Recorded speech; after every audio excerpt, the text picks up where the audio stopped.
Get this and get it straight. Crime is a sucker's road, and those who travel it wind up in the gut of the prison of the grave. There's no other end, but they never learn. From the pen of Raymond Chandler, outstanding author of crime fiction, comes his most famous character in The Adventures of Philip Marlowe.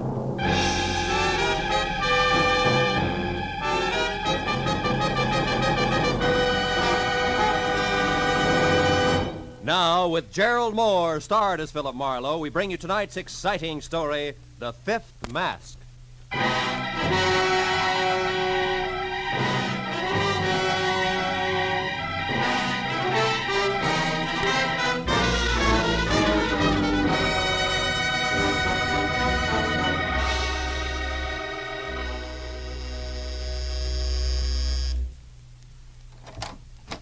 Brother, am I glad to see you.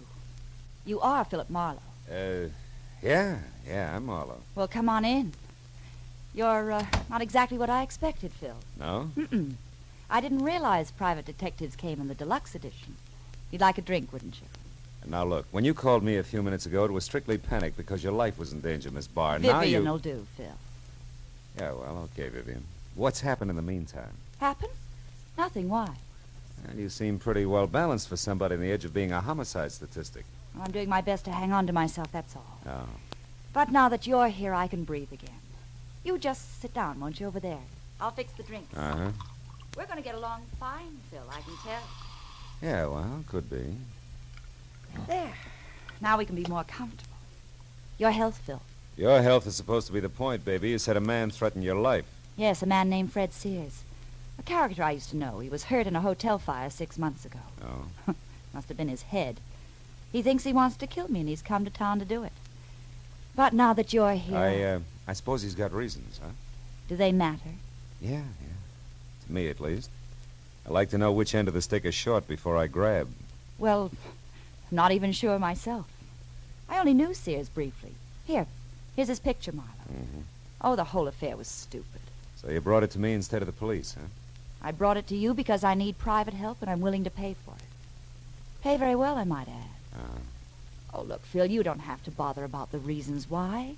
Just see that Fred Sears leaves me alone tonight. It shouldn't be hard. Is your drink all right? Delicious. Too bad I can't stay and finish it. What? Oh, Marlowe, wait. You mean you won't help me? Not on guesswork, baby. But don't you realize my life's in danger? I'm scared. Yo, sure. Speechless. You can get yourself another boy, Vivian. Woods are full of guys with no curiosity at all. Oh, Marlowe, please be reasonable. Good night, baby.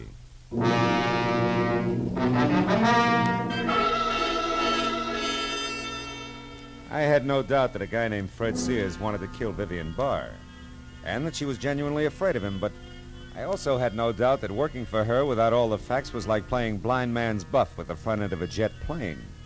Sooner or later, you were a cinch to get sucked in. So I drove off the hill toward the Sunset Strip again and prepared to forget it and go home. Until my rearview mirror told me that I'd picked up a tail. I wagged it back and forth across Hollywood for 20 minutes without losing it. Then I stopped at a quiet corner bar in my neighborhood, went in the front door, and straight on through to the alley, and then around to the front again. I got back in time to see the man who'd been following me get out of his car and head for the door. It was one Mutt Pomeroy, a sleazy ex-comrade in arms who had his private license revoked for assorted malpractices a year ago. I waited till he was almost up to the entrance before I stepped out where he could see me. Oh, well, Phil Marlowe. What do you say, kid? How's business? I keep smiling. Sure you would. Buy a drink, I don't suppose. What's on your crummy little mind, Mutt? Let's have it. Easy, Marlowe. Take the hands off. What's the right. idea? You've been tailing me just to keep in practice. What do you want? Okay, hotshot. I figured maybe you'd appreciate a little cooperation. For instance, you tell me why Vivian Barr wants a private peeper, and I'll tell you something more than worth your while. Well? I thought your license was dead, Pomeroy. Yeah, it is, but I'm not. I still got eyes and ears and a mouth that I like to keep well fed. Now, look, I can help you plenty in this case, Marlowe. What do you say, kid? Get together? I didn't take the case. You what? That's right.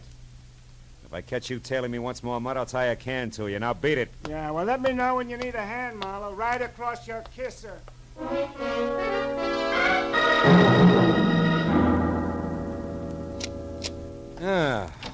Be it ever so humble. Oh, no. Hello, Marlowe speaking. Oh, Phil, I've been calling ever since you left. This is Vivian Barr. Now, look, baby, I told you Marlowe, a few listen to me. I've got to have your help. I'll tell you the truth, all of it. Anything you want to know, only come back, please. Oh, will you listen? I'm trying to tell you. I've seen someone outside here, Marlowe. I'm almost sure it's Fred Sears. Hurry, will you? I'll tell you everything. Hurry. 3 things I could never resist.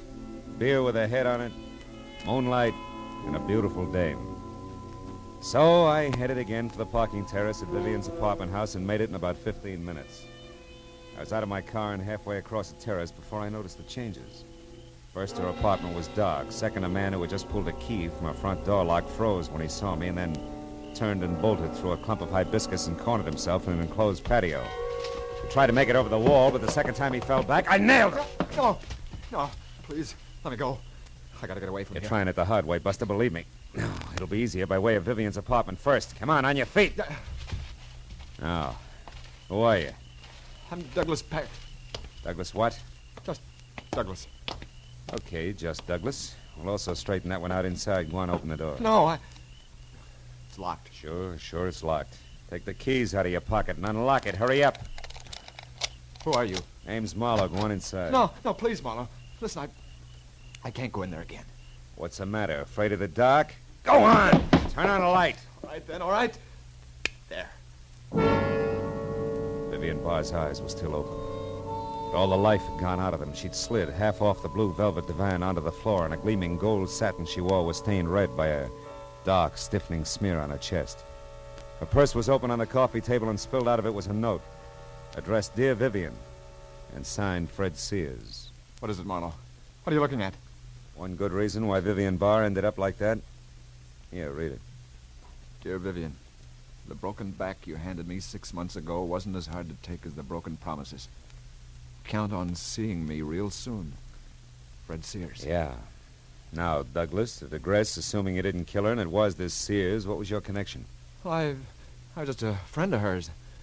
Business associate. Well-heeled business associate, judging by your wardrobe. She mentioned your type, but not your name. Let's get on with that, shall we? Marlowe, listen, I had no idea that Vivian was mixed up in it. Marlowe, look. Huh? There at the window at Sears. Kill the light. Keep down, Douglas. I'll be right back. Sears ducked as I ran for the door, and when I got outside, he was rounding the corner and heading for the enclosed patio. He was up on the wall by the time I got close enough to grab for him. No, you don't. Why? Oh!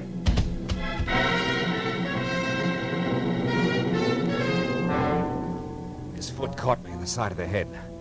I wound up on my back with nothing but the torn-off pocket from his jacket in my hand and a crumpled pack of cigarettes and a slip of paper on the ground with a phone number. I picked it up and started back to Vivian's apartment in time to hear a car door slam and see just Douglas, scared stiff, crouched behind the steering wheel of a step-down Hudson. A second later, car and all were gone in a funnel of dust. Well, I couldn't lose much more, so I went back into the house to use the phone. Los Angeles Morning Star. Society editor, please. One moment. Okay. Society desk, Miss Ludlow speaking. Hiya, Corey. Phil Marlowe. Phil, darling, how are you? Gee, it's been a long time, mister. I haven't seen you since... Yeah. Now, look, honey, I need some fast help. Crashing somebody's party, Marlowe. Could be, but it's strictly business. Now, can you give me a rundown on a phone number? Crestview 54124. 54124. Yeah. Just a minute, lover. Okay, sweetie.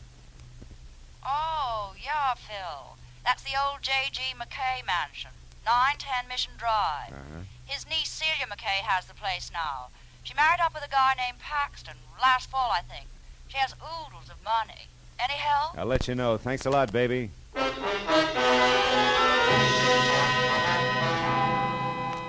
Before I left, I called Lieutenant Matthews at Homicide and told him what happened.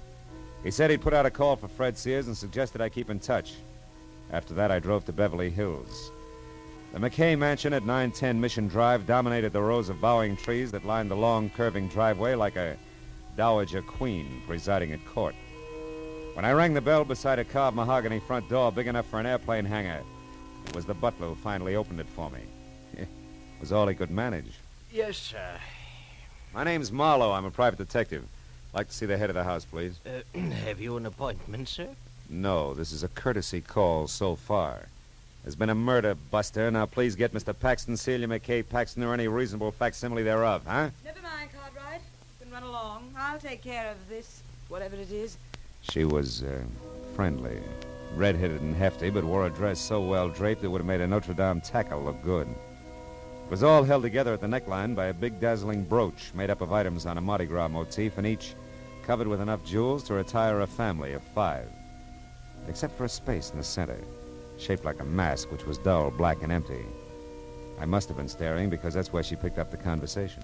If you've finished making your estimate now, Mr. Marlowe, maybe we can get down to business. I'm that reasonable facsimile you mentioned, Mona Paxton, Celia's sister-in-law. Oh? And Mr. Paxton's your brother, huh? Same thing. Yeah, well... You said something about a murder, I believe? That's right. Woman named Vivian Barr. Is that supposed to mean something to the members of this household? Maybe we better ask them. I don't think so, Mr. Marlowe. We're all quite busy here. Now, look, just Mona, I and- followed a lead that started at the body of a dead woman, ended here at this house. You people can talk to me now or the police. In a few minutes. Make up your mind, fast. Police? What about the police? Mona, what is this? Celia, my dear, I'm sorry. I'd hoped you wouldn't be bothered by Mr. Marlowe here. In his opinion, we're all murderers or something. I see. And why do you say that, Mr. Marlowe? I don't. It isn't quite that bad. Then specifically, how bad is it, if you don't mind? I don't mind at all. I'm looking for a man named Fred Sears in connection with the killing of my client, Vivian Barr. I'm here because there's a definite tie with somebody in this house. Now, at this point, I'm still asking for cooperation. This has gone far enough. It's preposterous. Mr. Marlowe, until you mentioned their names, I never heard of either of those people. Mona? No? They're still my husband, Mr. Marlowe. Dear, will you come out to the door, please? What's going on? What's the matter? There's a person here I want you to meet. Mr. Marlowe, my husband, Mr. Paxton. Why, how do you do, Mr. Marlowe? I'm doing better, Mr. Paxton. Oh. Douglas, Mr. Marlowe here wants to know if the names Vivian Barr or Fred Sears mean anything to you. Why, I don't think so. No. No, they don't. Why? You may leave now, Mr. Marlowe. We've given you all the cooperation we can. If you come back, you'd better have a warrant with you. Okay, Celia, I will. Because one of you 3 is a liar, and I can prove it.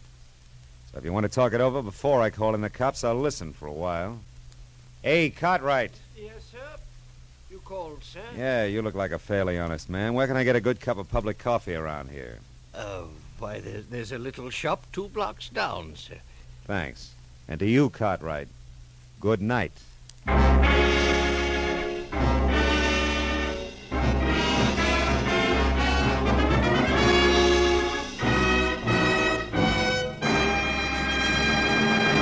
In just a moment, we'll return to the second act of Philip Marlowe. But first, Sunday, September 10th. Note it well, or you'll miss a whole lot of laughs. For that's the day Jack Benny checks in again at CBS The Star's address. Yes, this Sunday is the day Jack, Mary, Dennis, Phil, Don, and Rochester return for another great season of top-ranking comedy. Be sure you're on hand this Sunday and every Sunday when CBS brings you the one and only Jack Benny Show. Now with our star, Gerald Moore, the second act of Philip Marlowe, and tonight's story, The Fifth Mask.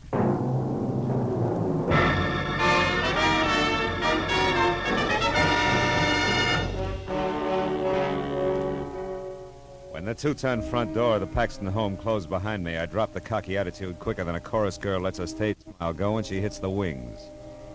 I knew that I was still a long way from finding Fred Sears. And 10 minutes later, when I was in a corner booth at the plush Beverly Hills version of a one-armed joint Cartwright had suggested, I began to worry about it. Until the front door swung open and admitted Mrs. Celia McKay Paxton. She threw a stern eye and a sharp semicircle that nearly sliced the place in two and then bore down on me. Mr. Marlowe, I want to talk to you. What do you mean Why don't by... you sit down, Mrs. Paxton? Well, Very well. Now, Mr. Marlowe. Coffee, Mrs. Paxton? No, thank you. Mr. Marlowe, specifically, what did you mean when you said that one of the 3 of us was lying? Specifically that, Mrs. Paxton. I don't think I could have been more blunt, but I'll try. I'm after Fred Sears and anybody or anything that can lead me to him. Now you. Why are you here, Mrs. Paxton? Well, it's, Mr. Marlowe, Hard to say, maybe? Well, Hard like I'm suspicious of my husband's connection with all this, Mr. Private Detective. Will you go to work for me? Is that it? No. No, not that. But, Mr. Marlowe, I'm no fool. I know that I'm a plain-looking rich woman who loves her husband. And well, sometimes men are silly.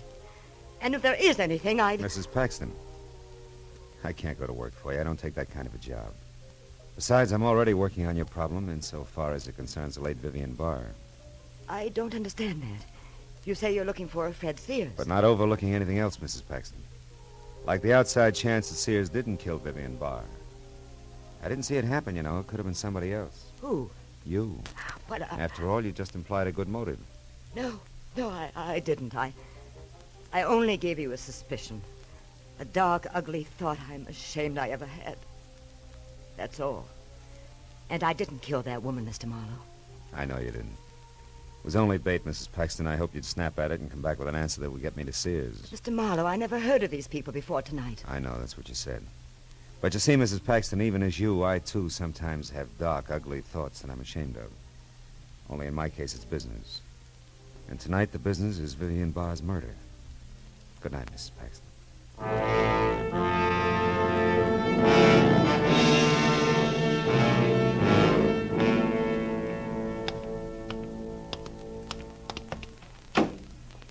Hello? Comfortable, Mr. Paxton? Marlowe, please. My wife may see us. Get in and drive away. Hurry. All right. Just for size, hurry it is. Now, Marlowe, tell me. Does Celia know? About Vivian? Hard to say, Paxton. Look, I've got to tell you the truth. Don't bother, man, about town. It sticks out like a sore thumb on a hitchhiker. You like it easy, you like it smooth. Your wife was one, Vivian the other. It's not a new story, Paxton. But believe me, Marlowe, I couldn't help myself. I've learned my lesson. Marlowe, would money, say, $50 now, more later, would that help you forget what you know?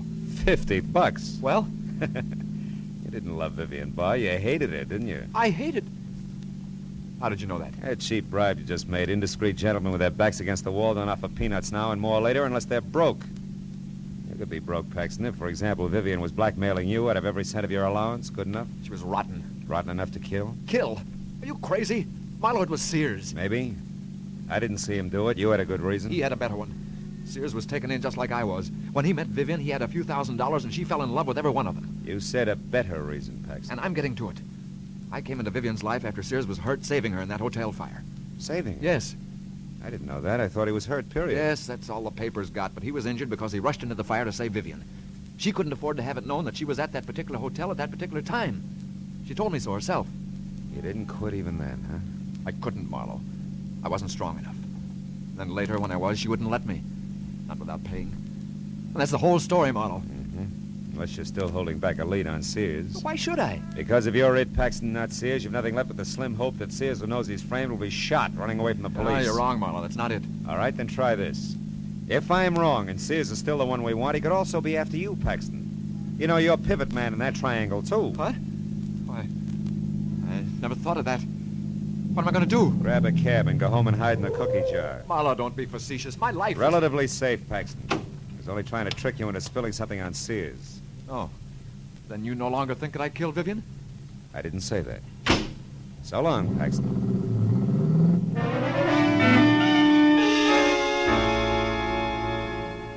My apartment was only a few minutes from Beverly Hills, so I decided to call the police and fill them in. Also, a little all-alone straight drinking might burn the bad taste out of my mouth.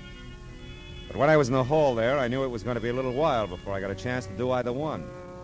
After all, there was still a Paxton to go. Mona, the lady with the beautiful Mardi Gras brooch, and the not-so-beautiful mind for business. I've been waiting for you, Mr. Marlowe. That figures. Come on in. I'll get the lights. You don't seem surprised. You expected me. Yeah, as much as the others. Already huddled with your brother and your sister-in-law. Have a seat. No, thanks. Mr. Marlowe, I'm going to come right to the point. That's a switch. Want a drink? No. Do you want $1,000? Mr. Marlowe, I said... I heard you. Yeah. Also, Miss Paxton, I've heard a lot tonight about all I can take. I'll make it fast, will you? All right, the 1,000 is yours, Mr. Marlowe, if you'll do one thing. When you catch up with this Sears, if you haven't already done so... I haven't. Keep my brother's name out of this, that's all. Oh, it's a little too much. Also, you're a little easy, Mona. Your brother isn't worth covering up for. That's not news, and it's beside the point. The 1,000 is to help me, not him. I've spent 5 very difficult years getting the rights to a cosmetic formula that can't be beat. The point, Mona, the point. All right, the point, Mr. Marlowe, is that all I need now is backing. Just yesterday, I got the promise of it. $150,000 worth of promise from my sister-in-law, Mrs. Celia McKay Paxton. And I'll lose that promise, Marlowe. Celia gives my brother his walking papers, and she will if she finds him out. Will you take the money, Marlowe? No. Nor will I go out of my way to whisper in Celia's ear. You're practically safe, Mona. Who else is there? Sears. If the police take him alive, there's a good chance he'll make a lot of embarrassing statements about your brother killing his girl and... You expect someone? Oh. Unless the police are tired of waiting to hear from me. I shouldn't be seen here, not if you're going to keep Doug's name out of Easy, this. honey. Get in there, the kitchen. Oh, yes, thanks, Marlowe. Thanks a lot. Okay, coming. Keep your shirt on. Oh, no. Yeah, well, didn't expect to see little old Mutt Pomeroy so soon again, eh, kid?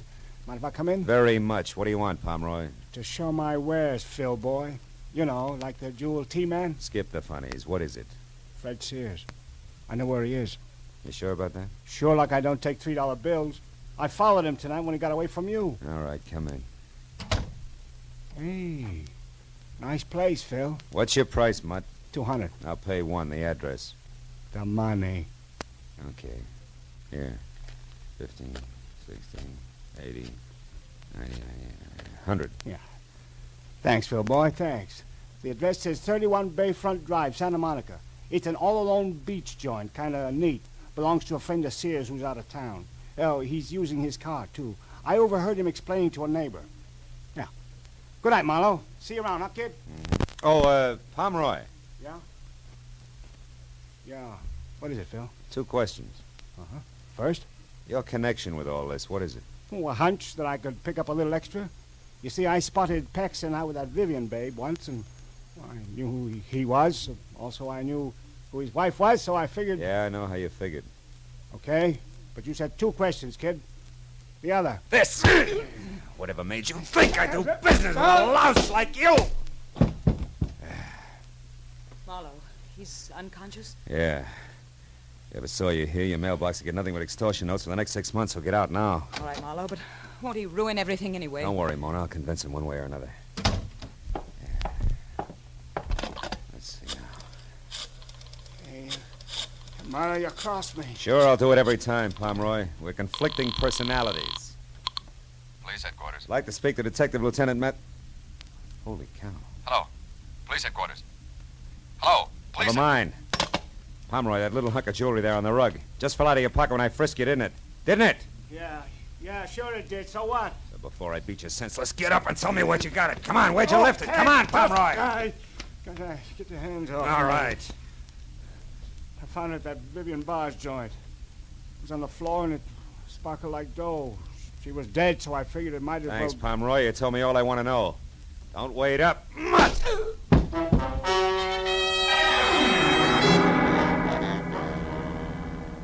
Outside, I piled into my car and drove fast for the beach house at 31 Bayfront Drive, hoping hard all the way that either I was making a fat mistake or if I was right, I was going to be on time.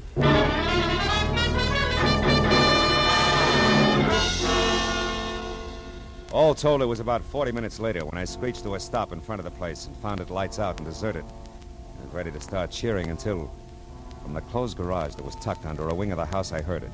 A car motor running as in suicide by carbon monoxide. The big double doors were locked, but around on the side there was a window. In another minute, I was in and over to Fred Sears. He was slumped over the front wheel, his face the color of wet ashes. I cut the motor, then dragged him out of the place by a back door that led to a patio.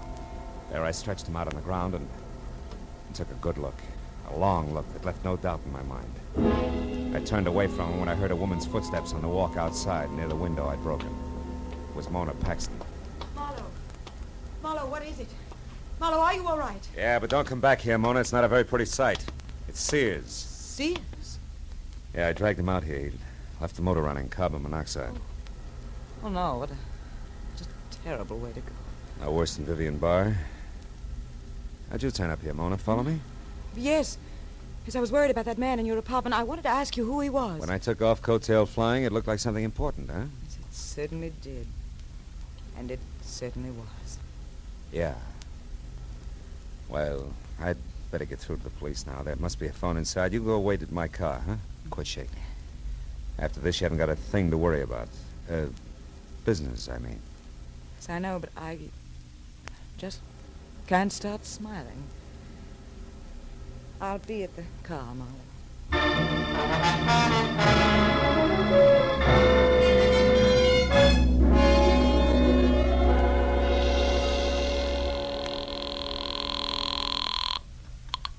I'm Homicide, Lieutenant Matthews speaking. Marlowe, Matthews. Out in Santa Monica, 31 Bayfront Drive. We've got Vivian Barr's killer. Fred Sears? Great. Just hold it, Phil Mooney. Now, wait a minute. Call Santa Monica, Matthews. get a car out to 31 Bayfront Will you- Drive Hey, fast. Matthews. Hey, Marlowe, nice work. I'm glad I Now, let will you wait go. a minute, Matthews? It doesn't play that way. What? What do you mean, Phil? Not Sears? No. It's a woman, Mona Paxton. Sister to Douglas Paxton, a guy married and playing around with Vivian Barr. Mona killed Vivian because Vivian was blackmailing her brother, and that, in turn, was about to ruin a business deal that meant a lot to her. An awful lot. Yeah, it must have. Yeah. What about Sears? Does he still tie in? Sure he does. She found out where Sears was hiding, which is out here at the same time I did. But she got a head start on me at the point of a gun, set him up in a closed garage in what was supposed to be suicide. Oh, he's dead, huh? No, he's fine. I was lucky enough to get here in time. He's resting out on the patio, breathing well. See you, Matthews.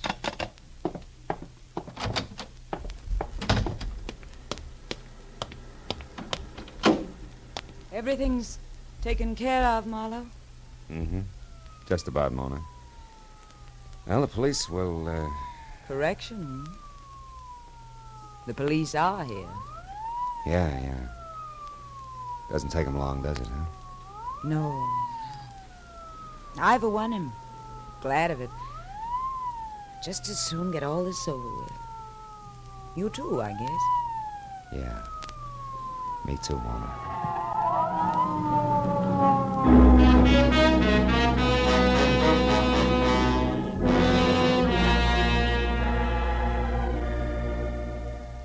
I got away from it all as soon as I could, but I didn't go home. I drove out to a spot I knew nearby, a cliff edge where the only sounds were a couple of seagulls who couldn't sleep in the ocean 100 feet below, crashing on the rocks. And then I took a second look at the little item Mud Pomeroy had picked up in Vivian Barr's apartment.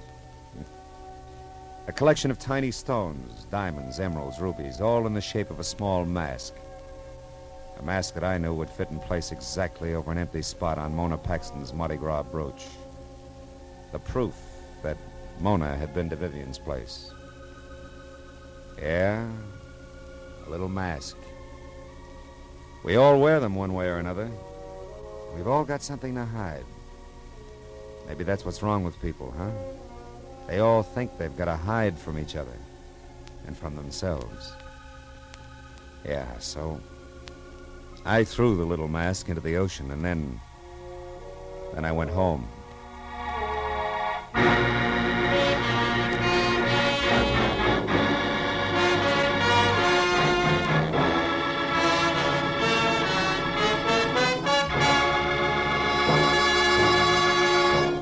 The Adventures of Philip Marlowe, bringing you Raymond Chandler's most famous character, star Gerald Moore, are produced and directed by Richard Senville and written for radio by Robert Mitchell and Gene Levitt. Featured in the cast were Frances Robinson, Betty Lou Gerson, Ann Stone, Olin Soule, Jay Novello, and Larry Dobkin. The special music is composed and conducted by Richard Arant. Be sure and be with us again next week when Philip Marlowe says... This time a little man with big heels tried to run over me. A giant in a warehouse nearly cost me my life. And a treacherous blonde almost buried me at sea. All that for a client who couldn't pay me a cent. But on whose behalf they were paid in full.